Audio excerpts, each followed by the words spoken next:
Okay, the next aspect of the same type of muktza is called foods.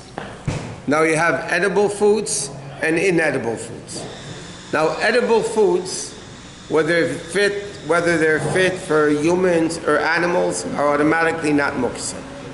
It's classified as a food, and unless let's say in a place where there's absolutely no cows and there's a certain food which is only food for cows and there's no cows where you live, so then it's muktza. But what happens if you live in a city, in let's say a farm area where there's a certain food that cows eat? So even though you don't own a cow, it's not muktza, because in that area it's edible food. It's like you ate a certain food, but it's still not muktza because it's edible. For others, it's not. Okay. So we're going to go into the things that is just simple examples of what's muktza in food and not food. The bottom line of it is, if it's edible, it's not, generally speaking, it's not muktza. If it's non-edible, it is muktza. Okay? So for instance, it just go through a number of examples over here. Raw eggs are not muktza. Why? Because many people, especially chazonim, that think they have a good voice, and they want to make it better, so they'll have a goggle moggle, they'll take a raw egg and beat it up with sugar. So, so people do eat it. So therefore, even though most people don't eat it, but it's still considered a food that's edible, and therefore it's not muktza. Now raw meat, what? Goggle moggle. Goggle moggle. I think that's the way you pronounce it.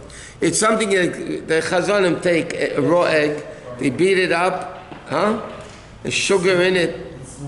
Yeah, it's supposed to make your vocal cords better. Yeah. Okay. Now next is raw meat. Now in the time of Chazal, people didn't. It was common that people ate raw meat. They would chew on raw meat. It was a common thing in the time of Chazal. So in the time of Chazal, you'll see it says it's not muktza. Later on in history, people don't eat raw meat. So then raw meat, raw chicken, raw meat would be considered muktza. Now what happens if people, like years ago, the same thing by the way with raw fish, right? Raw fish normally is not edible fish, but nowadays people have sushi, and a lot of times the fish in the sushi is raw, so nowadays raw fish wouldn't be muktza. If it's a fish that would be used, in eating sushi. Or raw meat, if people started eating raw meat, so then again, it's not Kabbalah. If it's edible in that area, it's not muktza. If it's not edible in that area, it is muktza, because it's not a food. So raw meat, and technically now it's still considered a food that's not edible. Okay, most people now don't eat raw meat. So again, if people started eating more often, they eat these raw pieces of meat, so then it wouldn't be muktza. But I'll tell you where you have a very big problem of this. Until we learned already, we discussed, but now this is where the din is. Let's say I have, in my freezer, I have different foods, right? So I have ice cream, and I have raw meat, raw chicken, whatever, baked goods, whatever it is, you have a whole bunch of stuff in the freezer. Now Friday night, I decided I wanted to serve ice cream for dessert. Okay. The problem is I opened the freezer door, and in front of the ice cream is raw meat, raw chicken. That's muktza. And it's completely muktza. It doesn't help Terech Mekaymei that you need the place, so then it's not muktza. This is completely muktza. Raw meat is not edible.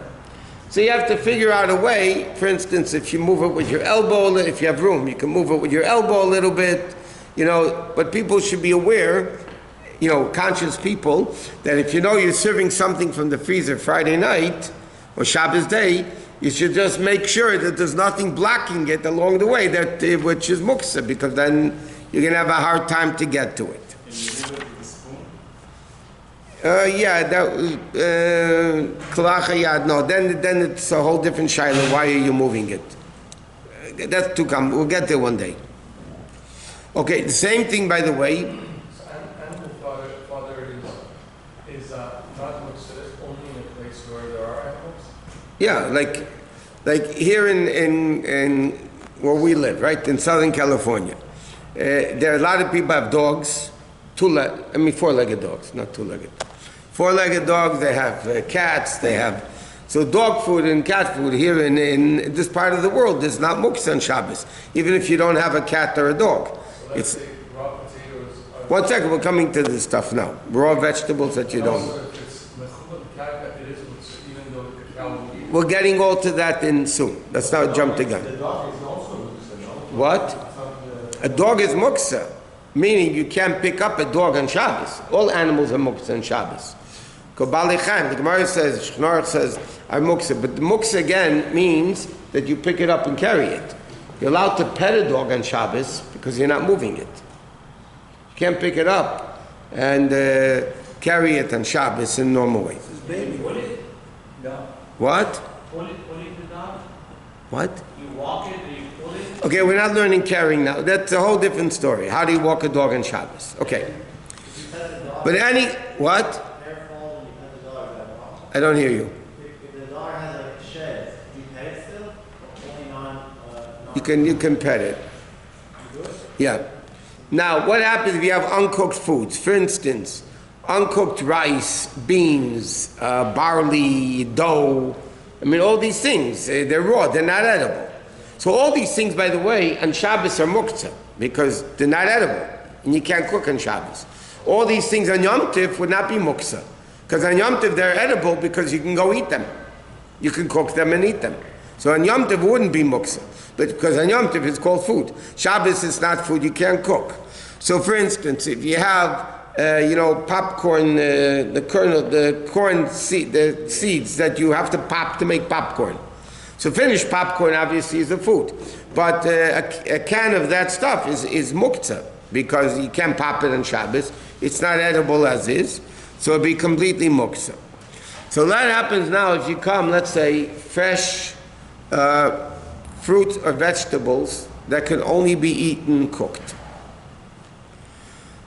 A lot of fruits and vegetables you can eat cooked, you can eat raw, okay, but like you mentioned, the raw potato, people don't eat a raw potato, generally speaking. Therefore, by the way, if you do eat a raw potato, you make a shahakol on it, not a hadama, because it's not the normal way of eating it. It's not the normal way of eating it. You can't make a hadama because it was made to eat cooked or fried or whatever, but not to eat raw. Now, if everybody in the world starts eating raw potatoes, or a lot of people, then you would make hadama on it. We mentioned this many times. In Europe, many people made a shahakol on raw carrots only when they cooked the carrots, and they made what's called simis. Cooked carrots with honey and all that. They would make, because in Europe, nobody ate raw carrots. Like here, nobody eat raw potatoes. In Europe, they didn't eat raw carrots. So many of the Soloveitchiks, in fact, even when they came to America, a lot of the Soloveitchiks, I know we grew up, so some of the Soloveitchik kids in Chicago, they would make a shahakal on a raw carrot. In America, people eat raw carrots. Yeah. So therefore the bracha would be adam. But a raw potato nobody eats. If a raw potato nobody eats, then it's Muktza on Shabbos. It's not edible. Because then it's not edible. Or what happens, for instance, many vegetables that are primarily used for cooking, like cauliflower, broccoli, peas, spinach, squash, string beans, things like that. So even though most people eat it cooked, but many people eat it raw. If they eat it raw, it's edible, and therefore it's not Muktza. But you can have a lot of interesting things like that. You can have packages in your pantry, let's say, of raw beans or whatever, and then you want to get to something behind it on Shabbos. You have to keep in mind those things are Muktza. You can't just move it the regular way. What? What about frozen vegetables? We'll get to that in a second. Anything frozen, by the way, that's already cooked or baked, is not Muktza on Shabbos because it's edible. You take it out of the freezer, you defrost it, and you can eat it. You can even eat it frozen. You could take a knife, cut a piece of cake that's frozen, you can still eat it. But so if it's raw food in the freezer, frozen, raw, like frozen peas or, things that are not prepared yet, they're taka or completely Muktza. It's not edible. But frozen food that was already prepared, and now it's edible, it's just frozen, so then it's not muktza, because it's edible. It's edible on Shabbos, you could take it out and eat it.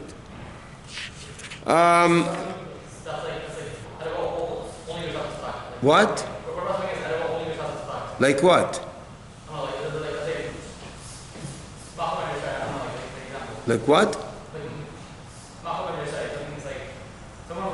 Ma'achal ben derusoy halachically is called food. Then you chayv for bishul.